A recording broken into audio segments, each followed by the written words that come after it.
नमस्कार, मनी गुरु की इस खास पेशकश में आप सभी का स्वागत है। मैं हूं स्वाति रायना। अगर आपको एक स्मार्ट निवेशक बनना है तो आपको स्मार्ट तरीके से निवेश करने की जरूरत है। अब ये स्मार्ट निवेश कैसा हो, फाइनेंशियल प्लानिंग की जरूरत आपको क्यों है, खास तौर पर कोविड के बाद फाइनेंशियल प्लानिंग की अहमियत इतनी ज्यादा क्यों बढ़ गई है, इस पर आज हम करने वाले हैं खास चर्चा। जल्दी फाइनेंशियल प्लानिंग अगर आपको करनी है तो क्या आपको करना है, इस पर हम करेंगे आज खास बातचीत। जिससे पहले हम अपने खास मेहमान का परिचय आपको दें। आज के शो में क्या खास है, जरा उस पर एक नजर डाल लेते हैं। आज हम शो में खास तौर पर समझेंगे कोविड के बाद कैसे बदली है फाइनेंशियल प्लानिंग, जल्दी निवेश शुरू करने के क्या है फायदे, इमरजेंसी और इंश्योरेंस प्लानिंग क्यों जरूरी, और साथ ही महंगाई को मात देने वाला टैक्स एफिशिएंट निवेश कैसा हो।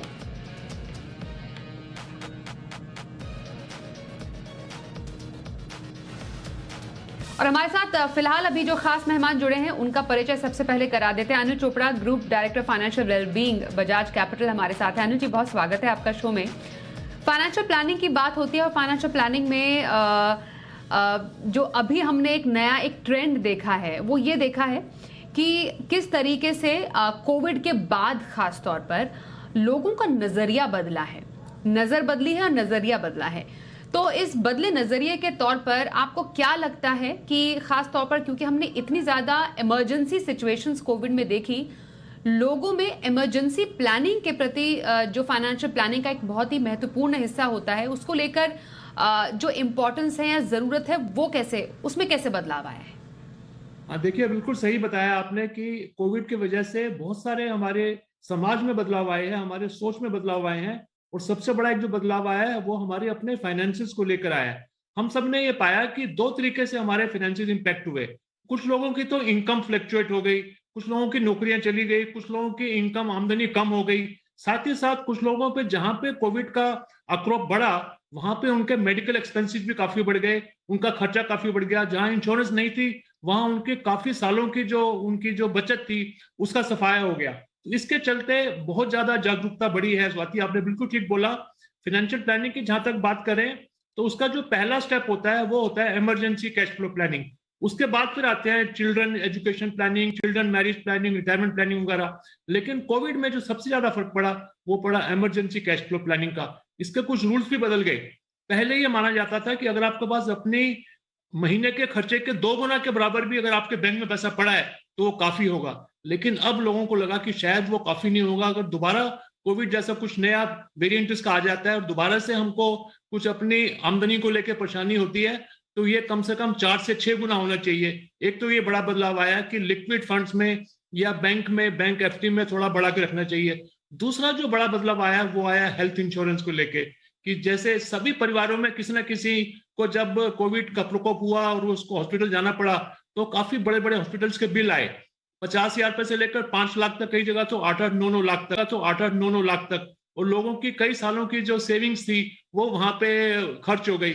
तब लोगों ने ये महसूस किया कि हेल्थ इंश्योरेंस पॉलिसी हर एक के लिए, जिसमें सारे फैमिली मेंबर्स कवर हों, बड़े बूढ़े से लेकर बच्चे सभी, पूरी फैमिली फ्लोटर प्लान हो। तो ये दो हमने बड़े बदलाव देखे हैं और ये दोनों बदलाव जो हैं ये फाइनेंशियल प्लानिंग का बहुत ही अहम हिस्सा है। बिल्कुल, तो इमरजेंसी प्लानिंग हो गई और हेल्थ इंश्योरेंस लेना बहुत जरूरी है। थोड़ा सा इमरजेंसी प्लानिंग में अगर मैं वापस आऊं, अनिल जी, जो लोग हैं वो ये समझना और सोचना चाहते हैं, ये जानना आपसे चाहते हैं कि इमरजेंसी का पैसा, आपने थोड़ा आइडिया जरूर दिया, इमरजेंसी का पैसा कहाँ रखना चाहिए, क्योंकि हमारे घर में थोड़ा कैश होता है, फिर बैंक एफडी है, कई लोगों की बैंक में पैसे हैं। अच्छा, कई लोग कहते हैं कि मैं अगर इस पर्टिकुलर फंड में डालूं मुझे तो कुछ रिटर्न ही नहीं मिलेगा। तो इमरजेंसी फंड में या इमरजेंसी प्लानिंग में क्या रिटर्न देखना चाहिए? देखिए, इमरजेंसी फंड्स में आपको ये कोशिश करनी चाहिए कि आपका पैसा सेफ रहे। देखिए, घर में कैश रखना तो जो है वो काफी ज्यादा उसमें डेंजर भी है, उसको चोरी हो जाने का भी, और वैसे भी कैश जो है आजकल रखना नहीं चाहिए। तो उसके एक जो बेहतर जो विकल्प है वो है लिक्विड फंड्स। म्यूचुअल फंड्स के लिक्विड फंड्स की जो स्कीम्स हैं जहां पे आपको 4 से 5% तक की रिटर्न आ सकती है, यानी कि आप तकरीबन इन्फ्लेशन को मीट कर रहे हैं और साथ में ही आपका पैसा कभी भी आपको जब चाहिए 24 से 48 घंटे के अंदर आपको वापस मिल सकता है। तो ना तो बैंक एफडी ना सेविंग्स अकाउंट, क्योंकि सेविंग्स अकाउंट में जो इंटरेस्ट आता है वो सिर्फ 3% है, 3 या 3.5%, और बैंक एफडी में तो आफ्टर टैक्स तो बैंक एफडी को तोड़ना भी मुश्किल होता है। इसलिए सबसे ज्यादा जो पॉपुलर, जो हम स्ट्रांगली रिकमेंड करते हैं, वो है म्यूचुअल फंड्स के लिक्विड फंड स्कीम्स, जहां पे आपका पैसा ना सिर्फ सेफ है बल्कि आप उसको कभी भी निकाल सकते हैं, और वहां रिटर्न भी आपको इन्फ्लेशन बीटिंग तो नहीं लेकिन इन्फ्लेशन मीटिंग जरूर मिल सकती है। तो सबसे बड़ा जो विकल्प उभर कर आया है वो है म्यूचुअल फंड्स की लिक्विड फंड्स की स्कीम। और सारे बड़े बड़े म्यूचुअल फंड्स, चाहे वो टाटा के हों, बिरला के हों, एचडीएफसी के हों, आईसीआईसीआई प्रूडेंशियल के हों, जितने बड़े बड़े म्यूचुअल फंड हमारी कंट्री के हैं, सभी के ही बहुत अच्छे लिक्विड फंड्स की स्कीम्स हैं, जहां पैसा अल्टीमेटली निवेश हो रहा है आपका गवर्नमेंट सिक्योरिटीज में और AAA रेटेड पब्लिक सेक्टर के बॉन्ड्स में। यानी कि पैसा आपका काफी हद तक काफी सेफ है, और उसकी जो रिटर्न भी जैसे मैंने बताया कि 4 से 6% के बीच है, तो ऑलमोस्ट आपका इन्फ्लेशन वहां पे बीट हो जाता है, मतलब मीट हो जाता है।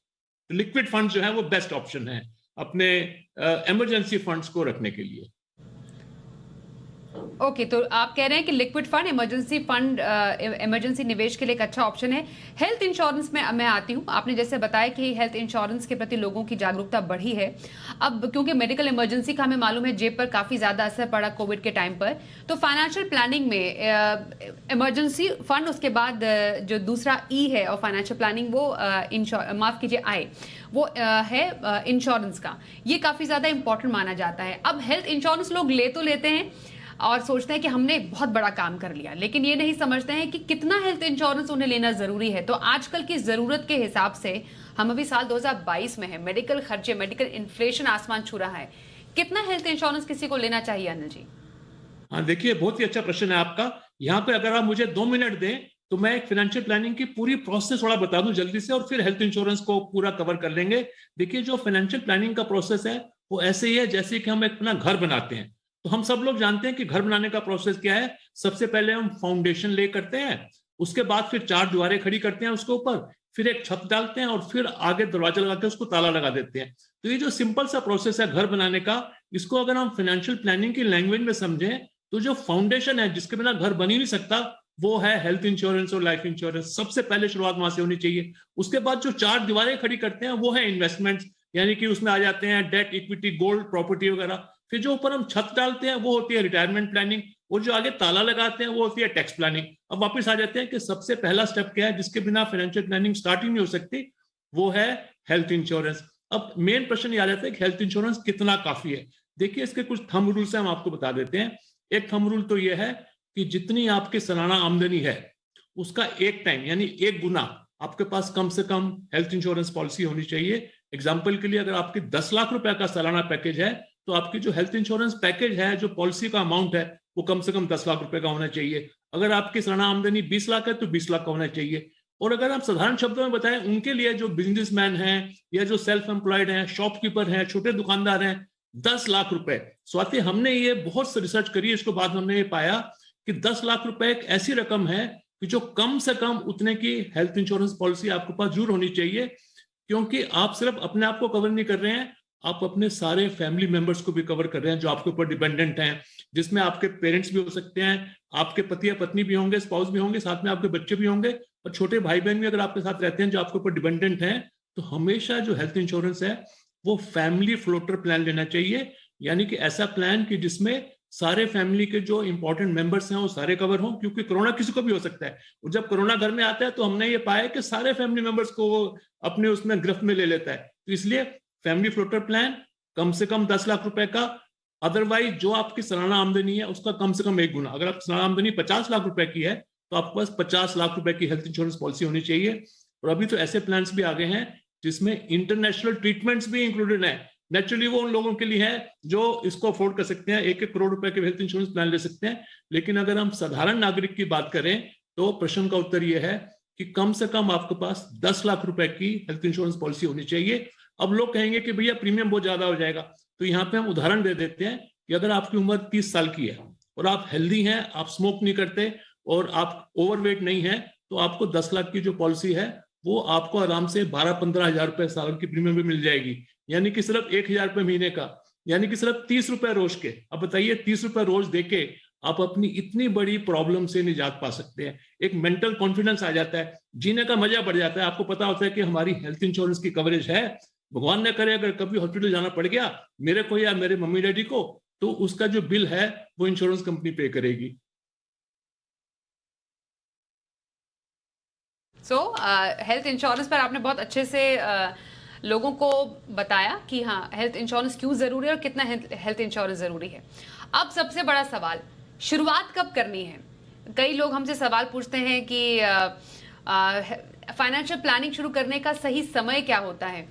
तो सही समय क्या है, और उस समय के मुताबिक अगर मानिए किसी की गाड़ी छूट गई हो, वैसे गाड़ी छूटे जैसा कुछ है नहीं, अगर मानिए उनको लगता है कि उन्होंने देर से शुरुआत की है, तो भी वो सही ढंग से प्लानिंग कर सकते हैं? हाँ, देखिए ये भी आपका बहुत अच्छा प्रश्न है कि फाइनेंशियल प्लानिंग की शुरुआत कब की जाए, और उसका जो उत्तर है वो बहुत ही मेरा कंसिस्टेंट है लेकिन बहुत ही बोरिंग भी है। वो क्या है कि आपकी पहली तनख्वाह के साथ ही आपकी फाइनेंशियल प्लानिंग शुरू हो जानी चाहिए। यानी कि आप कॉलेज से निकले और आपको कहीं से अच्छी कंपनी से पैकेज मिला, चाहे वो 8 लाख का है चाहे 12 लाख का है, पहली सैलरी से ही सबसे पहला जो आपको चेक काटना चाहिए वो टुवर्ड्स फाइनेंशियल प्लानिंग करना चाहिए। मैं थोड़ा डिटेल में बताऊंगा कि कैसे कैसे होना चाहिए, बट पहले मैं स्वाति यहाँ पे ये बता दूं कि हमने रिसर्च में ये पाया है कि हर एक इंसान की लाइफ में तकरीबन 5 ऐसे इंपॉर्टेंट फाइनेंशियल गोल्स होते हैं जिसके लिए प्लानिंग करना जरूरी होता है। ये 5 गोल्स मैं बता देता हूँ। ये हैं बच्चों की एजुकेशन, बच्चों की शादी, एक अपना घर बनाना, एक कार खरीदना, और फाइनली सारे गोल्स का फादर जिसको हम बोलते हैं रिटायरमेंट प्लानिंग। तो ये 5 इंपॉर्टेंट गोल्स हैं और इन पांचों गोल्स के लिए पहली तनख्वाह से ही हमको शुरुआत कर देनी चाहिए। अब कुछ लोग कहेंगे तो हमारी तो शादी नहीं हुई भी, हमारी बच्चे कहां से आ गए, तो बच्चों की प्लानिंग कहां से? लेकिन वो आपकी शादी भी होगी, बच्चे भी होंगे, उसको एंटिसिपेट करके ही अपनी पहली सैलरी से ही हमको फाइनेंशियल प्लानिंग स्टार्ट कर देनी चाहिए। अब क्या है इसके तरीके? उसके तरीके ये हैं, मैं बता देता हूँ। 5 ऐसी स्कीमें हैं जिनमें आप निवेश स्टार्ट करके और अपनी कंप्लीट फाइनेंशियल प्लानिंग की शुरुआत पहले दिन से ही कर सकते हैं, और ये बहुत ही आसान है। और देखिए जो 5 स्कीमें हैं आप इनको नोट कर लीजिए। पहली है म्यूचुअल फंड सिप। आपकी सैलरी स्टार्ट हुई पहले महीने से ही आप म्यूचुअल फंड सिप स्टार्ट कर सकते हैं। फिर दूसरा है PPF, public provident fund account खोलना कितना आसान है, किसी पोस्ट ऑफिस में किसी अच्छे बैंक की ब्रांच में खोल के आप टैक्स भी बचेगा आपका और आपकी रिटायरमेंट प्लानिंग भी हो रही है। तीसरा है एनपीएस। एनपीएस की कई बार हमने चर्चा करी आपके प्रोग्राम में भी कि वो क्या बेहतरीन तरीका है अपनी पेंशन की प्लानिंग का, अपने फ्यूचर की लाइफ को इंप्रूव करने का, अपने रिटायरमेंट ईयर्स को गोल्डन ईयर्स में बदलने का। तो एनपीएस हो गया तीसरा। चौथा है हेल्थ इंश्योरेंस पॉलिसी जिसकी हमने अभी डिटेल में बात करी। और पांचवा है लाइफ इंश्योरेंस प्लान जिसमें शुरुआत करनी चाहिए टर्म प्लान से। तो यहाँ पे हम, अगर आप समय होगा तो इन पांचों के बारे में हम थोड़ा थोड़ा सबको बता सकते हैं, लेकिन फाइनेंशियल प्लानिंग की शुरुआत करनी है अपनी पहली तनख्वाह से। और अगर कुछ वर्ष निकल गए हैं तो डेफिनेटली आपको फिर ज्यादा कुछ सेक्रीफाइस करना पड़ेगा। इसमें एक और प्रश्न भी स्वाति आ जाता है, सब लोग पूछते हैं कि हमको अपनी सैलरी की कितनी सेविंग करनी चाहिए, क्योंकि लोग सोचते हैं कि शुरू में थोड़ा एंजॉय कर लेते हैं, अपने मोबाइल फोन जल्दी जल्दी बदल लेते हैं, थोड़ा बाहर खाना खाते हैं, अच्छे कपड़े पहनते हैं, थोड़ा घूमते फिरते हैं, सेविंग तो होती रहेगी बाद में। लेकिन ऐसे जिन लोगों का भी नजरिया ऐसे होता है वो बाद में पछताते हैं, क्योंकि वो जल्दी शुरुआत नहीं करते, उनको बाद में फिर डबल से ज्यादा भी सेविंग करनी पड़ सकती है अपने फ्यूचर गोल्स को पूरा करने के लिए। फिर वो कंप्रोमाइज करना पड़ता है उनको अपने बच्चों की एजुकेशन पे, बच्चों की शादी पे, घर उनका छोटा रह जाता है, कार छोटी रह जाती है, रिटायरमेंट प्लानिंग बढ़िया नहीं होती है। ऐसे लोग जिनकी बस मिस हो जाती है या गाड़ी छूट जाती है, या जो 5-7 साल थोड़ा अपने तरीके से एंजॉय करते हैं और लेट स्टार्ट करते हैं, तो बाद में फिर उनकी तकलीफें बढ़ जाती हैं। अनिल चोपड़ा इस वक्त हमारे साथ है बजाज कैपिटल से, उनसे करें खास चर्चा। अनिल जी, अब आपने लक्ष्यों के बारे में बोला, लक्ष्य बनाना कितना जरूरी, जल्दी फाइनेंशियल प्लानिंग की शुरुआत क्यों करनी चाहिए। हमारे पास कई तरीके के लक्ष्य होते हैं, मतलब 3 साल से लेकर 25-25 साल तक के, मतलब 3 महीने हम कह सकते हैं, 3 महीने से लेकर 30 साल तक के लक्ष्य होते हैं। थोड़ा सा नटशल में अगर मैं आपसे समझूं, छोटे से छोटे अवधि के लक्ष्य से लेकर जो हमारे लक्ष्य दूर के लक्ष्य होते हैं, कौन कौन से कैटेगरी के निवेश, ब्रॉडर व्यू में कौन कौन से कैटेगरी के निवेश किसी निवेशक को करना चाहिए, फ्रॉम डेट टू इक्विटी, इस तरीके से? जी हाँ, बिल्कुल। देखिए ठीक बोला आपने कि हमारी लाइफ में जो हमारे लक्ष्य हैं उनको हम बांट सकते हैं शॉर्ट टर्म गोल्स में, मीडियम टर्म गोल्स में और लॉन्ग टर्म गोल्स में। शॉर्ट टर्म गोल्स वो हो जाएंगे जो 1 साल से कम में आने वाले हैं, और मीडियम टर्म गोल्स हो जाएंगे जो 1 साल से ज्यादा और 5 साल से कम में आने वाले हैं, और फिर लॉन्ग टर्म गोल्स हैं जो कि 5 साल के बाद आने वाले हैं, चाहे वो बच्चों की शादी का है या रिटायरमेंट वगैरह का है। तो इन तीनों तरह के अलग अलग गोल्स के लिए हमारे पास अलग अलग सॉल्यूशंस हैं, हमारे पास अलग अलग विकल्प हैं, और ये सारे हमको मिल जाते हैं म्यूचुअल फंड्स के पूरे वर्ल्ड में, क्योंकि म्यूचुअल फंड्स के पास सारे गोल्स की डिफरेंट डिफरेंट रिस्क एपेटाइट्स की सारी स्कीम्स होती हैं। अगर हम बात करें शॉर्ट टर्म गोल्स की, जिसमें इमरजेंसी कैश फ्लो भी आ जाता है, या अगर किसी बच्चे की आपने फीस देनी है 8 महीने के बाद, 10 महीने के बाद, तो शॉर्ट टर्म गोल माना जाएगा। उसमें तो हम निवेश करेंगे अपना लिक्विड फंड्स में, या अल्ट्रा शॉर्ट टर्म प्लान्स में, या फिर शॉर्ट टर्म डेट फंड्स में। और जो मीडियम टर्म प्लान्स है हमारे, जो 2 साल के बाद आने हैं, 4 साल के बाद, अगर आपकी बेटी अभी 19 साल की है और 23 साल में आपने उसकी शादी करनी है, तो वो मीडियम टर्म गोल माना जाएगा। इसी तरीके से आपके दूसरे भी गोल्स हो सकते हैं। तो मीडियम टर्म गोल्स के लिए हमारे पास जो है banking and PSU date funds हैं, इसके अलावा कॉर्पोरेट बॉन्ड फंड्स हैं, लॉन्ग टर्म डेट फंड्स हैं। तो ये सारे गोल्स माने जाते हैं मीडियम टर्म के लिए। अगर गोल आपका 5 साल के बाद आने वाला है, तब बैलेंस एडवांटेज फंड जो है, जिनको हम हाइब्रिड फंड्स बोलते हैं, जिसमें आपका पैसा बढ़ जाता है डेट में और इक्विटी में 65-35 या 60-40 की रेशियो में, तो वो ज्यादा उपयुक्त माने जाते हैं। लेकिन अगर आपका कोई भी गोल 7 साल के बाद आने वाला है, चाहे वो आपके बच्चों की शादी का हो, चाहे अपनी रिटायरमेंट का हो, चाहे घर खरीदने का हो, 7 साल से ज्यादा, 10 साल के बाद, 15 साल के बाद, 20 साल के बाद, तब तो सबसे जो बेस्ट ऑप्शन है वो है इक्विटी। और इक्विटी को निवेश करने का सबसे बेस्ट तरीका है equity mutual fund, diversified equity mutual funds, और वो भी सिफ्ट के जरिए, सिस्टमेटिक इन्वेस्टमेंट प्लान के जरिए। और वहां पर भी हमारी सलाह ये रहती है कि अगर आपने 25,000 रुपए हर महीने का आपने जोड़ना है अपने लॉन्ग टर्म गोल्स के लिए, तब आप उस 25,000 रुपए को 5 सिपों में बांटिए, 5-5 हजार रुपए की बजाय 1 सिप करने के। और वो 5 सिप्स आपने कैसे सिलेक्ट करनी है? 2 होनी चाहिए लार्ज कैप फंड्स, ठीक है, तीसरी सिप होनी चाहिए मिड कैप फंड, चौथी सिप होनी चाहिए फ्लेक्सी कैप फंड, और जो 5वीं सिप है आपकी, वो कोई भी थीम हो सकती है, जैसे कि FMCG fund, index fund, small cap fund, special situation fund. ऐसे करके आप अपने पोर्टफोलियो में डाइवर्सिफाई करके अपने लॉन्ग टर्म प्लान्स को पूरा कर सकते हैं। लेकिन स्वाति, इसके अलावा कुछ और भी ऐसी अच्छी इन्वेस्टमेंट ऑप्शंस हैं जो आपको डिफरेंट गोल्स को अचीव करने में आपकी मदद करती हैं। जैसे कि एक मैंने पहले शुरू में कहा था पब्लिक प्रोविडेंट फंड, पीपीएफ, जिसमें आपको कर मुक्त ब्याज मिलता है 7.1। देखिए, हर एक जगह हर एक इन्वेस्टमेंट हमारा इक्विटी में नहीं हो सकता है, तो हमको कुछ पोर्शन डेट में भी रखना पड़ेगा। और उसके लिए पब्लिक प्रोविडेंट फंड, जिसमें 3 E's हैं, एग्जेम्प्ट, एग्जेम्प्ट, एग्जेम्प्ट, यानी कि जब हम उसमें निवेश करते हैं तब हमारा टैक्स बचता है सेक्शन 80C के अंतर्गत। जो उस पर रिटर्न आती है, जो ब्याज मिलता है हमको, वो कंप्लीटली टैक्स फ्री होता है। फिर जब मेच्योरिटी पे पैसा वापस आता है, तब भी कोई टैक्स नहीं लगता है उस पर। तो देखिए कितनी बढ़िया स्कीम है पब्लिक प्रोविडेंट फंड, हर एक के पास होनी चाहिए। ये भी लॉन्ग टर्म गोल्स के लिए, रिटायरमेंट प्लानिंग के लिए है। इसके अलावा जो एनपीएस है, जो नेशनल पेंशन स्कीम है, जिसमें आपका पैसा फिर से बढ़ता है जाके डेट, इक्विटी, गवर्नमेंट सिक्योरिटीज और कॉर्पोरेट बॉन्ड्स में, वो भी आपके फाइनेंशियल प्लानिंग में उसका भी समावेश होना चाहिए, क्योंकि उसमें टैक्स भी बचता है आपका, साथ में रिटायरमेंट प्लानिंग भी होती है, साथ में उसमें पेंशन का भी एक अनुशासन आ जाता है, पेंशन की भी आपको एक्स्ट्रा एक बेनिफिट मिल जाता है। तो ऐसे करके आपको कंप्लीट अपनी फाइनेंशियल प्लानिंग का ध्यान रखना चाहिए। जो शॉर्ट टर्म गोल्स हैं उसके लिए डिफरेंट स्कीम्स हैं, मीडियम टर्म गोल्स के लिए डिफरेंट, जैसे मैंने बताया। और अब एक प्रश्न ये आ जाता है कि कितना डेट में लगाएं और कितना इक्विटी में और कितना गोल्ड में। तो उसके लिए भी एक स्वाति, एक बहुत ही सिंपल सा एक थंब रूल है जो हम आपको बता देते हैं, आप उसको थोड़ा ट्विक भी कर सकते हैं। वो ये है कि 100 में से अपनी उम्र घटाइए। अगर आप अभी 30 साल के हैं तो 100 में से 30 घटा के कितना बचा? 70। तो 70% आपकी बचत का जाना चाहिए इक्विटी में, और 10% गोल्ड में। गोल्ड में हमेशा बोलते हैं हम 10%, और बाकी जो 20% है वो डेट में, जो डेट हमने बताया आपको, debt mutual funds, public provident fund वगैरह। ऐसे ही करते, अगर कोई हमारा आज प्रोग्राम सुन रहे हैं जिनकी उम्र 50 साल की है, तो उनको कितना निवेश करना चाहिए इक्विटी में? 100 में से 50 घटाइए, 50%। तो 50% इक्विटी में, 10% गोल्ड में और बैलेंस डेट में। तो ऐसे करके आप जैसे जैसे आपकी उम्र बढ़ती जाएगी, आप इक्विटी में निवेश थोड़ा थोड़ा कम करते जाएंगे, डेट पे थोड़ा थोड़ा बढ़ाते जाएंगे, और गोल्ड में बरकरार रखेंगे 10% पे। इस सिंपल सो फार्मूला को आप फॉलो करके आप अपनी फाइनेंशियल फिटनेस को इंप्रूव कर सकते हैं। आपको आर्थिक मोक्षा की प्राप्ति हो सकती है, आपको आर्थिक निर्माण मिल सकता है, फाइनेंशियल इम्यूनिटी मिल सकती है। तो ये कुछ छोटे छोटे चंद ऐसे थंब रूल्स थे जो हमने आपके साथ शेयर करे। और शो के एंड में बस अनिल जी, मैं आपसे जानना चाहती हूँ ये कि क्योंकि टैक्स सेविंग का टाइम है, हालांकि शुरुआत तो फाइनेंशियल ईयर की शुरुआत से ही करनी चाहिए इसकी, लेकिन कई लोग ईएलएसएस में भी पैसे डालते हैं। आपने पीपीएफ एनपीएस की बात की, क्योंकि इक्विटी का भी उसमें बेनिफिट है और टैक्स सेविंग का भी बेनिफिट है। ईएलएसएस के स्कीम के बारे में भी थोड़ा सा आप दर्शकों को बताएं। जरूर।